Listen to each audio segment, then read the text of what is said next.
প্রিয় দর্শক, কেমন আছেন সবাই? আশা করি সবাই ভালো আছেন। তো যারা ইন্ডিয়ার ভিসার জন্য আবেদন করবেন তাদের জন্য কিছু গুরুত্বপূর্ণ বিষয় আলোচনা করব।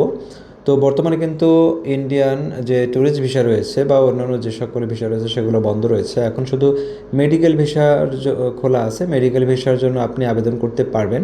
তো মেডিকেল ভিসায় আবেদন করার জন্য অবশ্যই কিন্তু আপনার কিছু গুরুত্বপূর্ণ ডকুমেন্ট লাগবে, যেটা হচ্ছে যে আপনি যেই হসপিটালে রোগী দেখাবেন সেই হসপিটালের কিন্তু ইনভাইটেশন লেটার লাগবে এবং কোন হোটেলে থাকবেন সেটার ডকুমেন্ট লাগবে, আপডেট পাসপোর্ট লাগবে।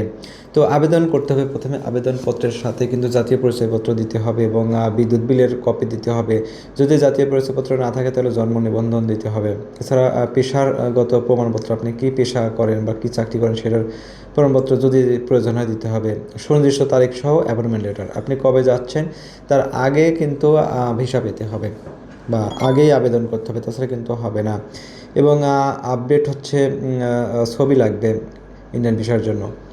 এরপরে যারা বিজনেস ভিসা করছেন চাচ্ছেন তাদের জন্য কিন্তু প্রায় একই রকম ডকুমেন্ট লাগে, সাথে ব্যাংক স্টেটমেন্ট লাগবে এবং আপনার বিজনেসের যাবতীয় ডকুমেন্টগুলো লাগবে। এবং ট্যুরিস্ট ভিসার জন্য সবচেয়ে কম ডকুমেন্ট লাগবে, সেটা হচ্ছে যে আবেদনপত্রের সাথে জাতীয় পরিচয়পত্র, জন্ম নিবন্ধন, ইউটিলিটি বিলের কপি এবং ব্যাংক স্টেটমেন্ট, ডলার ইনভেস্টমেন্ট এবং হোটেল বুকিং, পাসপোর্ট কপি, এগুলোই আর কি লাগে। আর এন্ট্রি ভিসা হচ্ছে যে আপনি অন্য কোনো দেশ থেকে যে মানে আরেকটা মানে ইন্ডিয়া হয়ে আপনি আসবেন, যেটা বলে ট্রানজিট ভিসা, সেটার জন্য কিন্তু আপনি আলাদাভাবে কিন্তু এই ট্রানজিট ভিসা নিতে পারেন।